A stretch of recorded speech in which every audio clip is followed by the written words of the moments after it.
Hello, good morning students. Now we're discussing 11th class chemistry and your today's topic is quantum mechanical model of atom.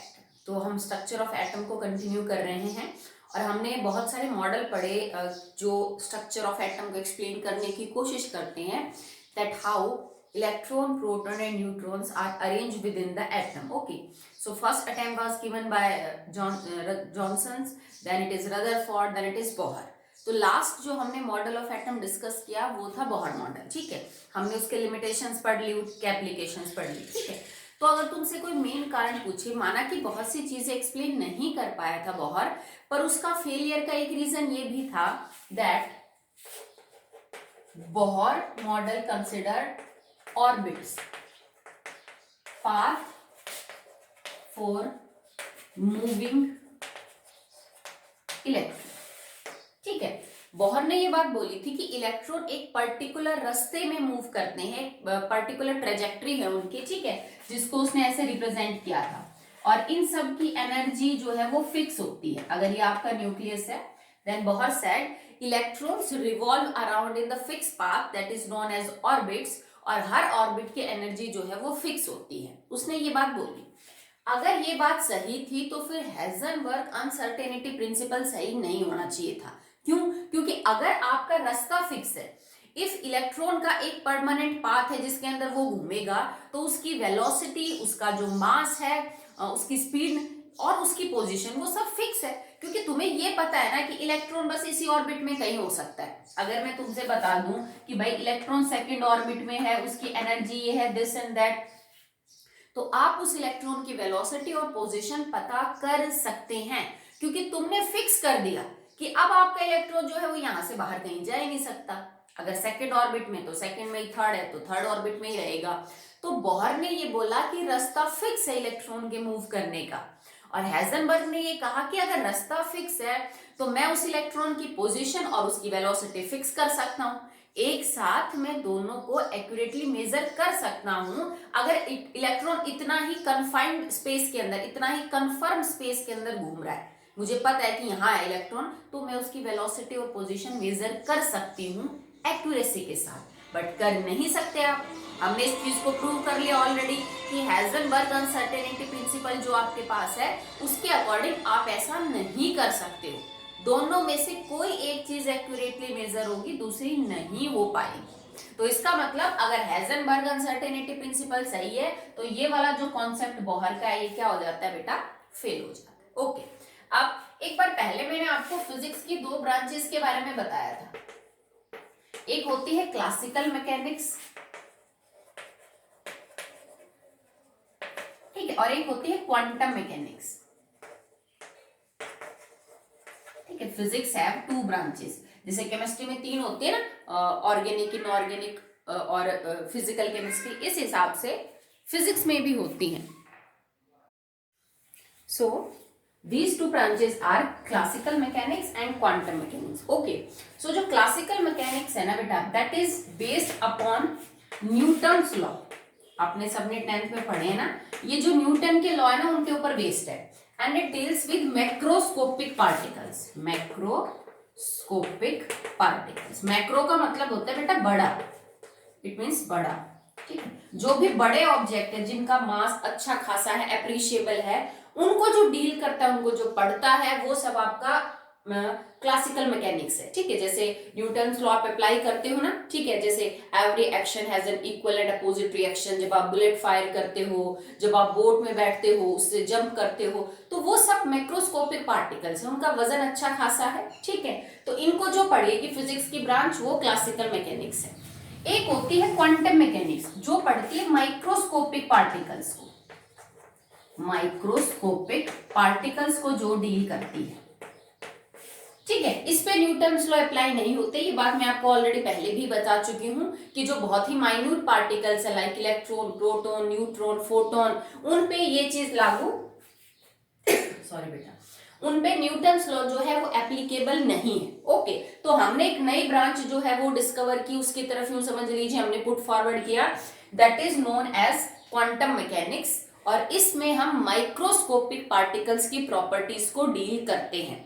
जब हमने हेज़नबर्ग uncertainty principle पढ़ा, जब हमने de Broglie equation पढ़ी, तो दोनों ही concept की एक लिमिटेशन थी कि ये अच्छा है अगर आप माइक्रोस्कोपिक सिस्टम के बारे में बात कर रहे हो, अगर किसी छोटे पार्टिकल के बारे में बात कर रहे हो जिसका वजन बहुत ही कम है, जस्ट लाइक इलेक्ट्रॉन, तो आपको अच्छी खासी लैम्डा मिलेगी, आप वेलोसिटी और पोजीशन में एक्यूरेसी के साथ मेजरमेंट नहीं दिखा सकते। बट अगर तुम्हारा सिस्टम कोई मैक्रोस्कोपिक है, कोई बड़ा ट्रक है, बाइक है, एरोप्लेन है, कोई इंसान है, एक मूविंग बॉल है, तो आप उसके लिए ये दोनों चीजें लागू नहीं कर सकते, ना हेज़नबर्ग अनसर्टेनिटी प्रिंसिपल और ना ही आपका डी ब्रोगली इक्वेशन, ठीक है। तो मतलब वो मैक्रोस्कोपिक सिस्टम के लिए काम नहीं करती, वो किसके लिए करती है, माइक्रोस्कोपिक सिस्टम के लिए। तो इनके लिए अगर ये चीज आप अप्लाई, ये Newton law and all that आप अप्लाई कर ही नहीं सकते माइक्रोस्कोपिक पार्टिकल्स पे, तो हमें एक अलग ब्रांच बनानी पड़ी जिसमें हम फिजिक्स में इन माइक्रोस्कोपिक पार्टिकल्स को पढ़ते हैं, ठीक है। इसीलिए हमें जरूरत भी पड़ी किसकी, क्वांटम मैकेनिक्स की। अगर हम बात करें क्वांटम मैकेनिक्स, तो it is based on the wave nature of particle. It is based upon the wave nature of particle. Particle के वेव नेचर के ऊपर ये बेस्ड है, ठीक है, क्योंकि इलेक्ट्रॉन आपका इतना छोटा है, इतना स्मॉल उसका मास है, ठीक है, कि हम उसके मास को इग्नोर करके, पार्टिकल नेचर को इग्नोर करके हम उसके वेव नेचर के ऊपर यहाँ पे क्या करेंगे बेटा, जो है वो आगे अपनी स्टडी को कंटिन्यू करेंगे, ठीक है। तो अब जो क्वांटम मैकेनिक्स है उसको पढ़ा जाएगा, ठीक है। क्वांटम मैकेनिक्स का जो मतलब यूं समझ लीजिए, मेन जिस साइंटिस्ट को क्रेडिट जाता है, जिसने इसको बनाया, इसको पढ़ा, that is known as Erwin Schrodinger, ठीक है। बहुत इंपॉर्टेंट है ये, बहुत तुम्हारे सिलेबस में तो बहुत ज्यादा डिटेल नहीं है इसकी, पर जब आप हायर क्लासेस के अंदर पढ़ेंगे, MBSc, ग्रेजुएशन, पोस्ट ग्रेजुएशन, तो आपको इसके ऊपर बहुत ज्यादा पढ़ना पड़ेगा। ये बहुत इंपॉर्टेंट साइंटिस्ट था in terms of quantum mechanics. इसको मतलब पूरा बनाने का एक क्रेडिट यूं समझ लीजिए कि इसी को जाता है, इस पूरी फील्ड को बनाने का, ठीक है। जैसे क्लासिकल मैकेनिक्स न्यूटन लॉ और न्यूटन के ऊपर बेस्ड है, तो ये इरविन स्कॉर्डिंगर के ऊपर बेस्ड है, ठीक है। और उसने एक बहुत ही वर्ल्ड फेमस इक्वेशन दी थी, that is known as Schrodinger wave equation, ठीक है।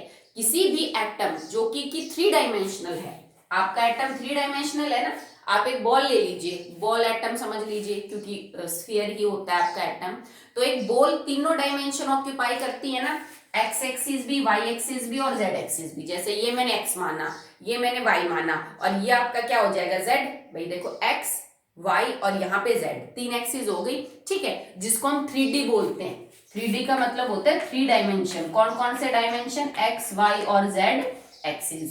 तो जब आप एक बॉल को देखोगे तो बॉल एक्स एक्सिस पे भी होती है, वो वाई एक्सिस पे भी होती है और वो जेड एक्सिस पे भी होती है।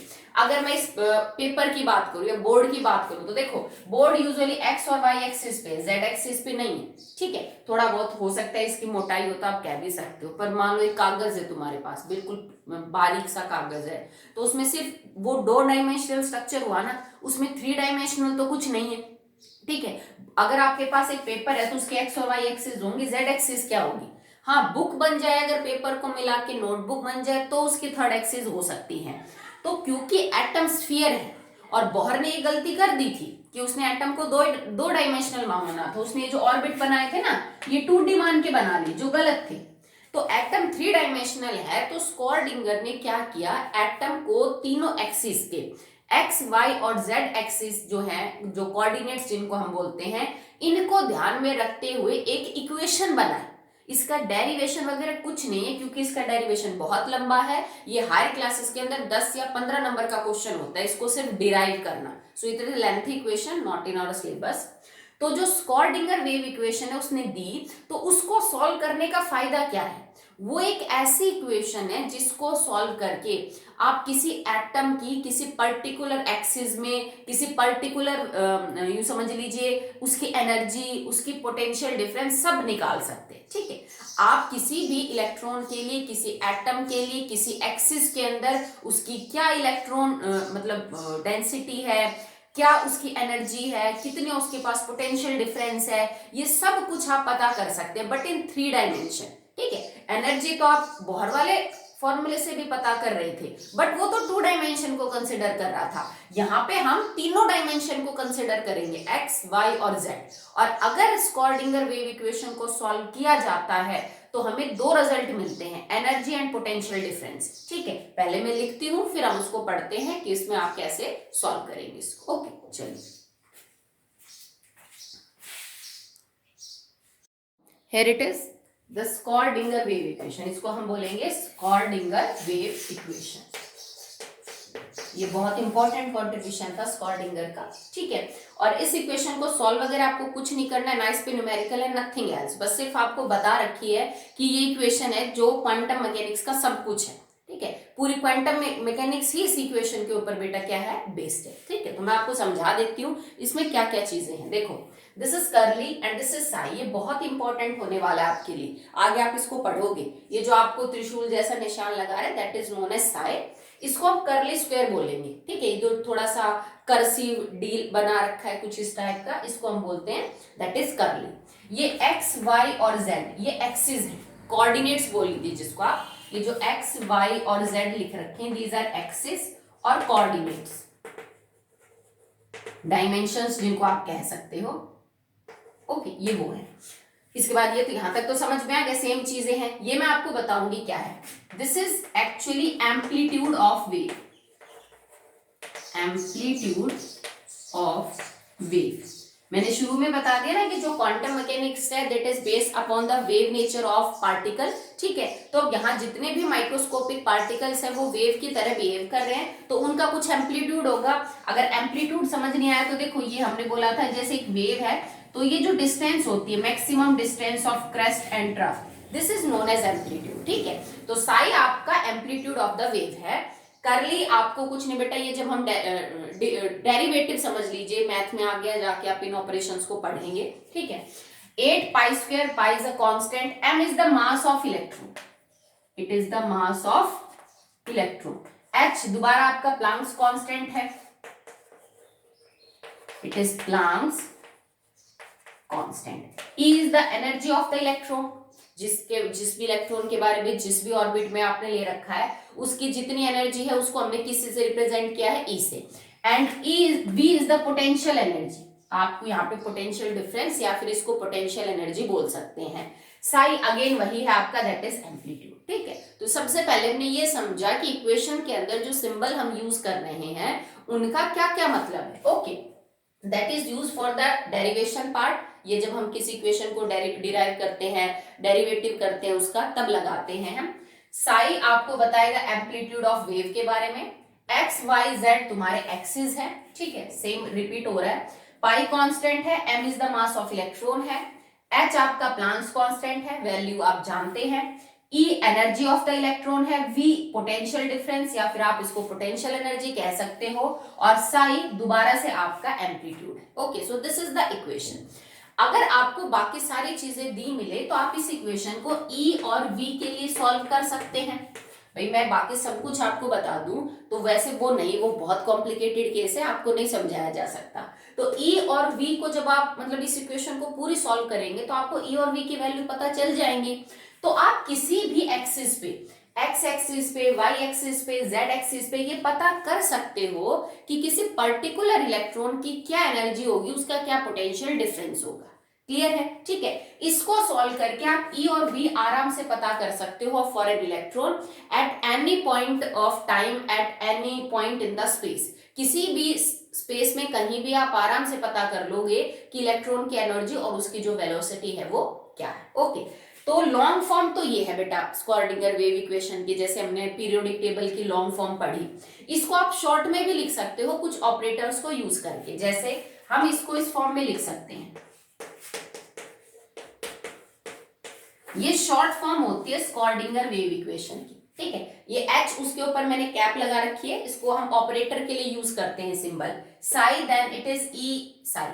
इसी इक्वेशन को इस फॉर्म में कन्वर्ट किया, क्या किया है कि मैंने इसमें जो कुछ बड़े बड़े इक्वेशंस थे इनको शॉर्ट फॉर्म में लिख लिया, और यहाँ पे ये जो आपको H और उसके ऊपर ये ट्राइंगल जैसा कुछ लग रहा है इसको हम ऑपरेटर के लिए साइन यूज करते हैं। This sign is for operator, और यहाँ पे जो H ऑपरेटर है इसको बोलेंगे हैमिल्टोनियन हैमिल्टोनियन ऑपरेटर। ठीक है, इसको मैं भी खोल के बताऊंगी होता क्या है, पर उससे पहले आप ये समझिए जी ऑपरेटर क्या होता है। ठीक है, मैथ्स के अंदर ऑपरेटर का सिंपल सा मतलब होता है बेटा, ये एक कमांड दी जाती है किसी भी फंक्शन को। ठीक है, जैसे तुम कंप्यूटर यूज करते हो, तुम कंप्यूटर को कमांड देते हो ना, फिर वो कुछ प्रोसेस करके आपको आपका रिजल्ट जो है आउटपुट वो बाहर देता है। तो मैथ्स के अंदर ऑपरेटर का मतलब होता है कि आप किसी फंक्शन को कोई कमांड दे रहे हो ताकि वो किसी दूसरे फंक्शन में कन्वर्ट हो सके। ठीक है, समझो इस चीज को सिंपल। ये 11th 12th में आप डील करोगे, मे भी शायद सर ने आपको पढ़ा दिया हो। ठीक है, अगर नहीं हुआ है तो अभी सिंपल लैंग्वेज में समझने की कोशिश करिए। ओके, कि ऑपरेटर कुछ नहीं, किसी भी सिस्टम को एक दी हुई कमांड होती है जिसके बाद आपका जो फंक्शन है, फंक्शन मतलब जिसको आप वो कमांड दे रहे हो, वो किसी दूसरे फंक्शन में कन्वर्ट हो जाता है। सिंपल है। कैसे? जैसे देखो, मैंने लिखा √25। ठीक है, और मैंने इसको सॉल्व कर दिया 5 में। क्लियर है? तो ये जो अंडर रूट आपने लिया है ना, this under root is an operator for which function? 25। 25 function के लिए ये आपका अंडर रूट एक ऑपरेटर है। ठीक है, आपने इस फंक्शन को एक ऑपरेटर दिया तो एक दूसरे फंक्शन में कन्वर्ट हो गया, that is 5। As simple as that. I hope आप समझ रहे हो। क्यूब रूट हुआ, अंडर रूट हुआ, ये सब फंक्शन है किसी ना, सॉरी ऑपरेटर है, किसी भी फंक्शन को दी हुई कमांड है। जब आप किसी फंक्शन को ये कमांड देते हो तो ये उसके अकॉर्डिंग प्रोसीड कर जाता है और फिर एक दूसरे फंक्शन के अंदर कन्वर्ट हो जाता है। ठीक है, तो यहाँ पे मैंने इस इक्वेशन को शॉर्ट करने के लिए एक ऑपरेटर यूज किया है जिसको हम हैमिल्टोनियन ऑपरेटर बोलते हैं। और ये जो आपका हैमिल्टोनियन ऑपरेटर है ना, ये भी इतना सिंपल नहीं है आपको, क्योंकि ये इक्वेशन और ये इक्वेशन मैच होनी चाहिए। यू नहीं है कि आप खोल के कुछ भी बना दोगे, तो हमें चेक करना पड़ेगा कि क्या ये इक्वेशन एग्जैक्टली यही है। तो हमें हैमिल्टोनियन ऑपरेटर को खोल के लिखना पड़ेगा कि जो शॉर्ट करने हमने लिखा है ये एक्चुअली में किसके बराबर होता है। ओके, तो अब चलिए हम चेक करते हैं what is actually Hamiltonian operator.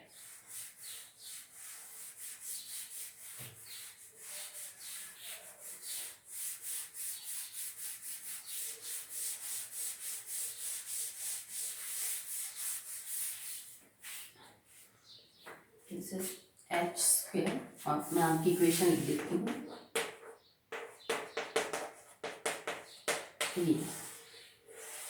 ठीक है, अब अगर मैं हैमिल्टोनियन ऑपरेटर को खोल के लिखूं तो it is equal to H square बटे में 8 पाई स्क्वायर एम। देखो हमने अपोजिट करके लिखा है, यहाँ पे ऊपर लिखा हुआ है 8 पाई स्क्वायर एम बटे एच स्क्वायर, मैंने लिखा है एच स्क्वायर बटे में 8 पाई स्क्वायर एम। और अब यहाँ पे लिखा जाएगा दैट इज ट्राइंगल, ये उल्टा ट्राइंगल समथिंग है, जैसे हम डेल्टा के सिंबल यूज करते हैं ना, उसका अपोजिट कर रखा है। प्लस में भी V वही है जो आपका यहाँ पे पोटेंशियल एनर्जी है, ये सारा पैरामीटर यही है जो यहाँ अपोजिट क्यों लिया वो अभी बताते हैं। पर मैंने ये चीज एक नई यूज कर ली।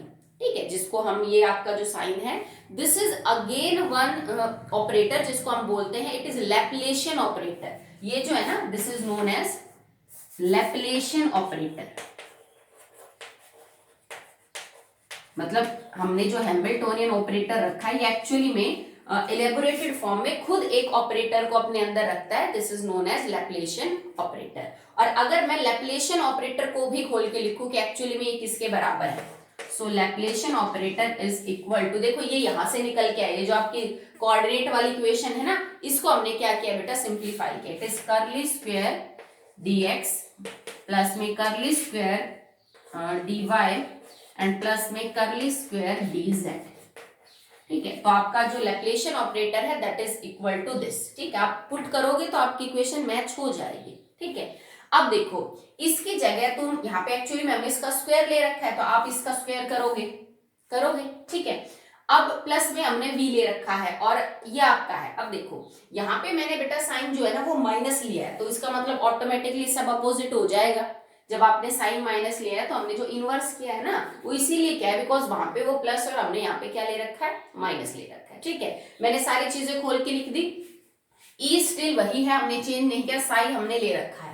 अब हम यहाँ पे एच ऑपरेटर जो है हैमिल्टोनियन ऑपरेटर का जो है वो पूरा खोल के लिख देते हैं। तो हैमिल्टोनियन ऑपरेटर की जगह मैं ये लिखूंगी।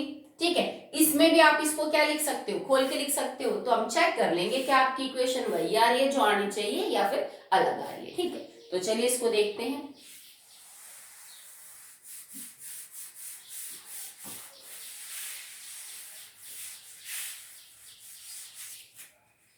सुनाओ, हैमिल्टोनियन ऑपरेटर हमने लिखा माइनस h स्क्वायर 8π² n, और इसके साथ मल्टीप्लाई में कर रखा है हमने, ठीक है। इसके साथ मल्टीप्लीकेशन में क्या है, दैट इज आपका जो लैप्लेशियन ऑपरेटर है वो। अब लैप्लेशियन ऑपरेटर क्या हो जाएगा, it is curly square dx plus में कर्ली स्क्वायर dy प्लस में कर्ली स्क्वायर dz, और इस पूरे का हमें स्क्वायर करना है, क्योंकि देखो यहाँ पे हमने इसका क्या कर रखा है, स्क्वायर कर रखा है, प्लस में v।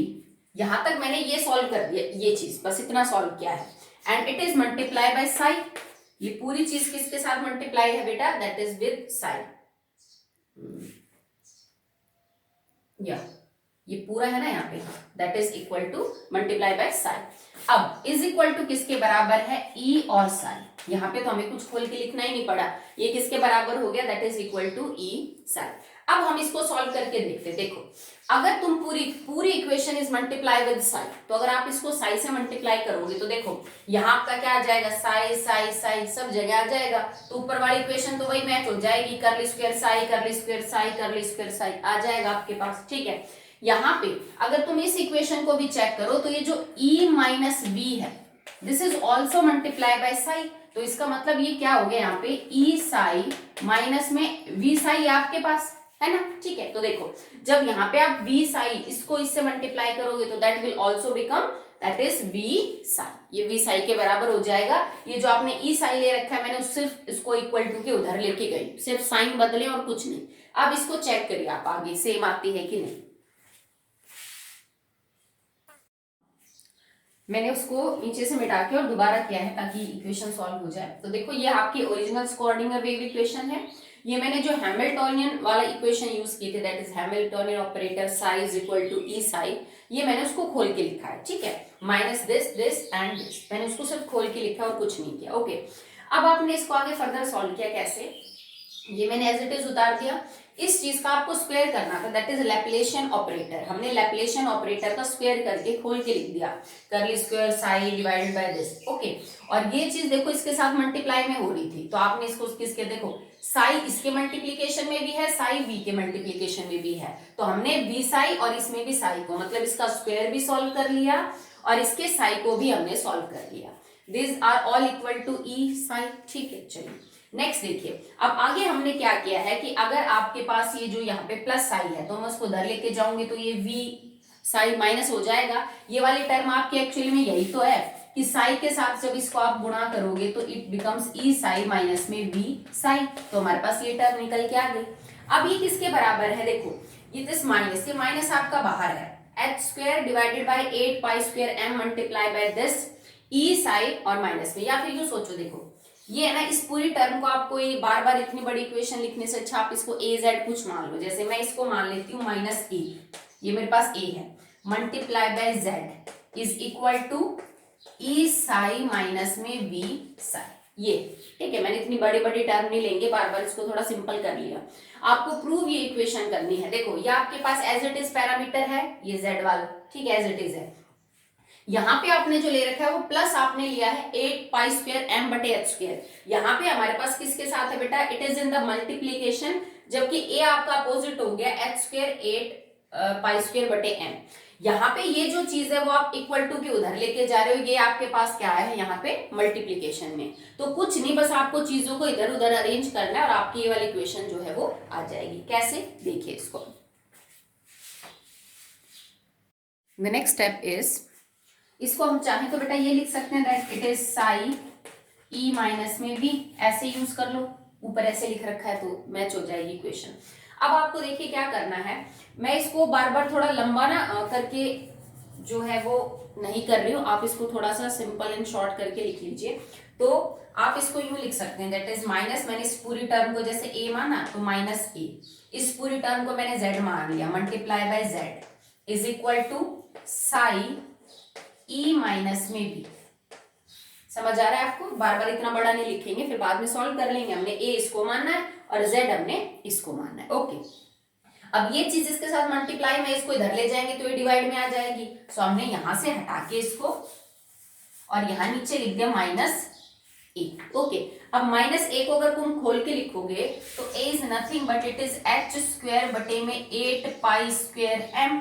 तो ये चीज डिवाइड में, तो इसको सॉल्व करेंगे तो ये हो जाएगी बेटा माइनस h स्क्वायर तो नीचे हो जाएगा और 8 पाई स्क्वायर m जो है वो आपका कहाँ चला जाएगा, ऊपर चला जाएगा। यहाँ पे अभी आपका z बचा हुआ है, z इज दिस, ये आपके पास z की वैल्यू है। ओके, अब आपको क्या करना है, देखो ये आपकी ये वाली एक टर्म तो आ गई 8 पाई स्क्वायर m बटे में h स्क्वायर, 8 पाई स्क्वायर बटे में h स्क्वायर, ठीक है। अब ये चीज यहाँ पे प्लस में है, उधर में जाएगी तो वो चीज माइनस में हो जाएगी। ये चीज यहाँ मल्टीप्लाई में इधर आएगी तो ये चीज डिवाइड में हो जाएगी, ठीक है। तो अब आप इसको ऐसे सॉल्व करेंगे। नाउ इट इज, अब मैं इस वाली टर्म को तो इधर लेके आ रही हूँ और इस टर्म को मैं उधर लेके जा रही हूँ। Okay, so now 1 upon psi e minus v is equal to 8 pi square m बटे में h स्क्वायर। और इधर देखो, अब आपके पास ये चीज एक्चुअली में इधर देखो माइनस है ना आपके पास, तो आप माइनस इधर भी लगा सकते हो, तो एक ही बात है। इस माइनस को मैंने इधर लगा दिया, ये पॉजिटिव इक्वेशन होगी, इधर इधर नेगेटिव लगा दिया, एक ही बात है। अब अगर ये चीज यहाँ पे नेगेटिव में है तो ये उधर जाएगा तो ये पॉजिटिव हो जाएगा z, तो मैंने इसके साथ z को क्या कर दिया, जोड़ दिया, ठीक है। इक्वेशन को समझो, थोड़ी सी लंबी जरूर है बट आसान है, कोई दिक्कत नहीं है। तो मैंने अभी हम इसको मिटा देते हैं, दो इक्वेशन हमने मिटा दी, ठीक है। तो मैंने कुछ नहीं किया बेटा, माइनस z को तो मैं इधर लेके गई प्लस में, और ये जो मल्टीप्लाई वाली टर्म है इसको मैं नीचे ले आई, ठीक है। तो आपके पास ये बचा 1 साई e माइनस में v is equal to 8 pi square m divided by h square and plus में आपके पास z है।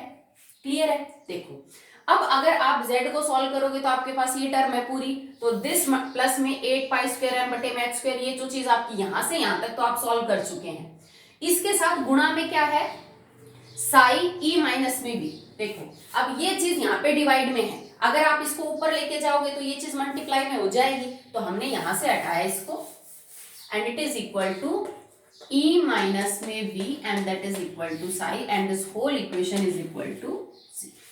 ठीक है, तो आपके पास वही इक्वेशन निकल के आ जाएगी जो एक्चुअली में आपने यूज कर रखी है, स्कॉर्डिंगर वेव इक्वेशन ही आपके पास निकल के आएगी। ठीक है, तो थोड़ी लेंथी जरूर है, वैसे डेरिवेशन पार्ट है, इतना समझाने की जरूरत नहीं है क्योंकि पूरे चैप्टर में बाकी हमें कहीं यूज तो करनी नहीं है, पर आपको पता होना चाहिए कि जो एक्चुअली में हमने हैमिल्टोनियन ऑपरेटर की फॉर्म में इसको लिखा था वो एग्जैक्टली सेम ही है, पर यहाँ पे हमने दो ऑपरेटर यूज कर लिए, हैमिल्टोनियन, और इसको भी हम खोल के लिखते हैं तो आगे हमने लैप्लेशियन ऑपरेटर जो है वो यूज कर लिया है, तो उसी से निकल के आपकी जो इक्वेशन है वो आई है। ओके, अब हम आगे बात करते हैं एक्चुअली कि जो स्कॉर्डिंगर वेव इक्वेशन है वो इतनी इंपॉर्टेंट क्यों है। अगर हम कह रहे हैं कि ये सब कुछ है क्वांटम मैकेनिक्स के लिए, तो ऐसा इसने क्या करके दिया, तो इसमें से जो सबसे इंपॉर्टेंट चीज निकल के आती है that is the value of Sai.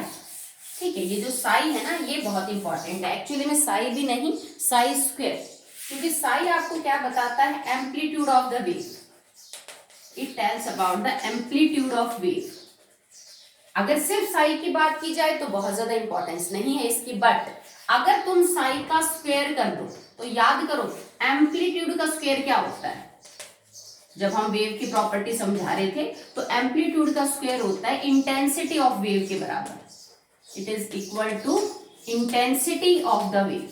मतलब आपको यूं समझ लीजिए कि इलेक्ट्रॉन डेंसिटी के बारे में पता चल जाएगा, किसी पर्टिकुलर एक्सिस पे, एक्स वाई जेड एक्सिस पे इलेक्ट्रॉन डेंसिटी क्या है ये आपको समझ, इलेक्ट्रॉन्स कितने पाए जाते हैं, कहाँ पे हैं, ये आपको पता चल जाता है अगर आप साई की वैल्यू सॉल्व कर लेते हैं। अकेला साई हमारे किसी काम का नहीं है, ठीक है। अगर साई का स्क्वायर कर दिया जाए तो वो एम्पलीट्यूड का स्क्वायर हो जाएगा, और एम्पलीट्यूड का स्क्वायर किसी भी वेव की इंटेंसिटी बताता है कि, और क्योंकि हम बात तो इलेक्ट्रॉन्स की कर रहे हैं, हमारी इक्वेशन में तो इलेक्ट्रॉन का मास उसके बारे में बात हो रही है, तो इलेक्ट्रॉन की इंटेंसिटी का मतलब है किसी पर्टिकुलर जगह पे कितने इलेक्ट्रॉन्स हैं, ठीक है, ये आप पता कर सकते हो by solving the value for Sai. ठीक है, actually Sai square is important because Sai तो सिर्फ एम्पलीट्यूड बताएगा आपको वेव की कि कितनी हाइट है, उसका स्क्वायर तुम्हें ये बता देगा कि किसी पर्टिकुलर रीजन पे एक्स वाई जेड एक्सिस के ऊपर कितने इलेक्ट्रॉन्स कहां पाए जा रहे हैं। ठीक है, आगे देखिए बेटा, next is the values of psi are called as wave function। ठीक है, जब आप स्कॉर्डिंगर वेव इक्वेशन को सॉल्व करोगे तो जो साई की वैल्यूज निकल के आएंगी उनको हम वेव फंक्शन बोलते हैं। सिंपल है, ठीक है, कि जो भी आप स्कॉर्डिंगर वेव इक्वेशन के सॉल्व करने के बाद साई की वैल्यू पता करोगे वो उस इलेक्ट्रॉनों के लिए वेव फंक्शन कहलाया जाएगा। ठीक है, तो क्योंकि अभी हम बात कर रहे थे कि आपको साई स्क्वायर किसके बारे में बता देता है, इलेक्ट्रॉन डेंसिटी के बारे में बता सकता है कि किसी पर्टिकुलर रीजन में कितने इलेक्ट्रॉन्स कहां पे पाए जा रहे हैं। ठीक है, इसका मतलब ये आपको सिर्फ प्रोबेबिलिटी बताता है बेटा, एग्जैक्ट नहीं बताता। It can tell you about the probability. ठीक है, तुमने 10th में इसको डील किया है कि व्हाट इज प्रोबेबिलिटी, संभावना है, एग्जैक्ट नहीं बता सकता क्योंकि फिर तो हेजनबर्ग अनसर्टेनिटी प्रिंसिपल गलत हो जाएगा कि आपने तो एग्जैक्ट बता दिया इलेक्ट्रॉन यहाँ पे मौजूद है। ठीक है, एग्जैक्ट नहीं बता सकते, हम खाली संभावना लगा सकते हैं कि ये वो जगह है जिसके अंदर इलेक्ट्रॉन सबसे ज्यादा पाए जा सकते हैं। इसके अलावा भी पॉसिबिलिटी है कि इलेक्ट्रॉन्स और कहीं जगह पे पाए जा सकते हैं, और क्योंकि इलेक्ट्रॉन की जगह तो फिक्स है नहीं, आप एक पॉइंट तो नहीं बता सकते ना इलेक्ट्रॉन यहीं पाया जाएगा, वो तो घूमता रहता है। इसका मतलब कि किसी इलेक्ट्रॉन के लिए you have different wave functions, क्योंकि वेव फंक्शन तुम्हें प्रोबेबिलिटी बताता है इलेक्ट्रॉन्स के पाए जाने की, और इलेक्ट्रॉन्स के पाए जाने के लिए कोई एक पर्टिकुलर जगह तो होती नहीं। तो इसका मतलब तुम्हारे पास कई सारे आंसर हो सकते हैं साई के लिए, किसी एक इलेक्ट्रॉन के लिए। ठीक है, और ये जो अलग अलग तुम्हारे पास साई की वैल्यू आएगी इनको हम एक्चुअली में, बिकॉज डिफरेंट ऑर्बिटल होंगे, कई बार साई को ऑर्बिटल वेव फंक्शन भी बोलते हैं, क्योंकि ये जो अलग अलग वैल्यूज आएंगे इसका मतलब है इलेक्ट्रॉन इन जगह में यहां हो सकता है। और वो जो स्पेस होता है ना बेटा, space in which electron is probably present is known as orbital. Orbit अलग है, ऑर्बिटल अलग है। ऑर्बिट तो बोहर ने टर्म दी थी जिसने बोला था कि वो रास्ता है जिसपे इलेक्ट्रॉन घूमते हैं, पर वो स्पेस, वो जगह जिसमें इलेक्ट्रॉन्स के पाए जाने की प्रोबेबिलिटी अराउंड 90% से भी ज्यादा है, वो रीजन जिसमें एक इलेक्ट्रॉन के मिलने की संभावना 90% से भी ज्यादा है, उस जगह को, रास्ते को नहीं, उस जगह को हम ऑर्बिटल का नाम देते हैं। और इसी ऑर्बिटल के बारे में आपको इंफॉर्मेशन देता है साई स्क्वायर, क्योंकि ये तुम्हें ये बता देगा भाई यहाँ इलेक्ट्रॉन के पाए जाने की संभावना है। तो तुम्हें एक्चुअली में एक रफ आइडिया दे दिया ना कि ये वो जगह है जिसमें इलेक्ट्रॉन पाए जा सकते हैं, उस जगह को हम क्या नाम देते हैं, ऑर्बिटल। तो कई बार साई को हम ऑर्बिटल वेव फंक्शन भी बोल देते हैं, या सिंपली इसको हम एटॉमिक ऑर्बिटल भी बोल सकते हैं। ठीक है, कि किसी एटम का ऑर्बिटल जिसमें इलेक्ट्रॉन्स जो है वो पाए जाते हैं। सिंपल सी बात है कि साई इंपॉर्टेंट नहीं है, साई स्क्वायर इंपॉर्टेंट है, क्योंकि साई स्क्वायर है एम्पलीट्यूड का स्क्वायर, मतलब इंटेंसिटी इलेक्ट्रॉन की। इंटेंसिटी का मतलब वो पर्टिकुलर जगह जिसपे इलेक्ट्रॉन्स के पाए जाने की संभावना सबसे ज्यादा होती है, अबाउट मोर देन 90%, और उसी जगह को हमने किसका नाम दिया है, ऑर्बिटल का। तो साई तुम्हें ऑर्बिटल के बारे में बताता है।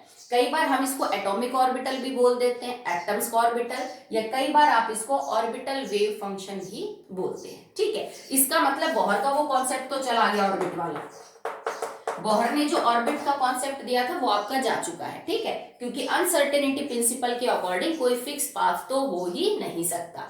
तो एक नई टर्म यूज करी गई, दैट इज प्रोबेबिलिटी, कि इलेक्ट्रॉन्स के पाए जाने की सिर्फ संभावना होती है, आप एग्जैक्टली नहीं बता सकते कि इलेक्ट्रॉन यहां हो सकता है और यहां नहीं हो सकता।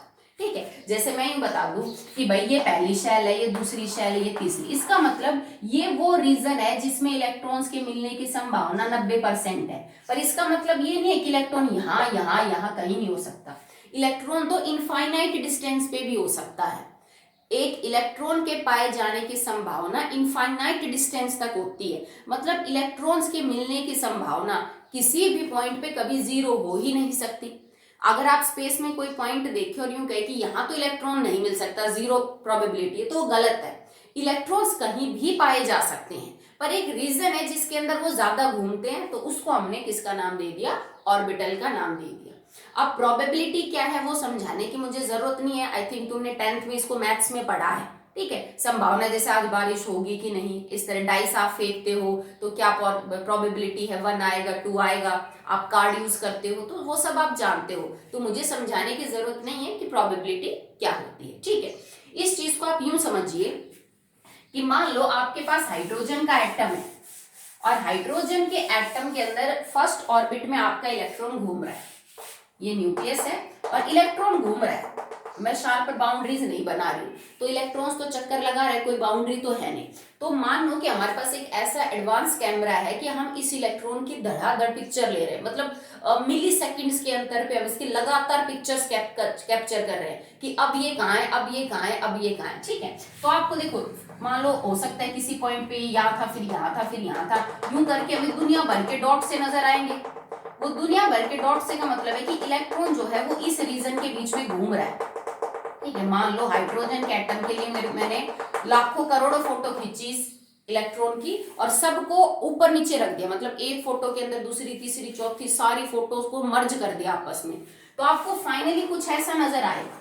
मतलब ये वो रीजन था जिसके अंदर इलेक्ट्रॉन घूम रहा था ज्यादातर टाइम, 90% से ज्यादा टाइम वो इनके बीच में कहीं था, कभी यहाँ कभी यहाँ कभी यहाँ कभी यहाँ, बस इसी जगह को हमने किसका नाम दे दिया, ऑर्बिटल का नाम दे दिया, सिंपल, ठीक है। अब इलेक्ट्रॉन इस ऑर्बिटल में, अब देखो ये पहला है, अब दूसरी शेल का मतलब है कि ये वो रीजन है जहां पे इलेक्ट्रॉन्स घूम रहा है और बीच में भी हो सकता है, पर संभावना थोड़ी कम है बीच में घूमने की, तो हमने बीच में स्पेस दे दिया। तो ये जो स्पेस तुम देते हो इसका मतलब ये वो रीजन है जिसमें इलेक्ट्रॉन पाए जाने की संभावना कम है, हो सकता है बट कम है। ये सॉलिड लाइंस वो रीजन है जो तुम्हें ये बताती है कि यहाँ पे इलेक्ट्रॉन पाए जाने की संभावना 90% है। अपनी सहूलियत के लिए सॉलिड लाइन है, एक्चुअली में ऐसी कोई सॉलिड लाइन नहीं होती, और इसको हम इलेक्ट्रॉन का क्लाउड बोलेंगे, this is known as electron cloud. क्योंकि इलेक्ट्रॉन घूमता रहता है तो बाद में आपको एकदम ऐसा बादल जैसा लगेगा इलेक्ट्रॉन्स का, तो इसको हम इलेक्ट्रॉन क्लाउड बोलते हैं। तो ऑर्बिट और ऑर्बिटल में अंतर समझ में आया। ऑर्बिट जो है वो एक रास्ता होता है जिसपे इलेक्ट्रॉन घूमता है और ये एक 2 डायमेंशनल स्ट्रक्चर है। ऑर्बिट जो है वो 2 डायमेंशनल स्ट्रक्चर है। ऑर्बिटल वो जगह है जिसमें इलेक्ट्रॉन पाए जाते हैं और ये एक 3 डायमेंशनल क्या होता है बेटा, कॉन्सेप्ट होता है, ठीक है।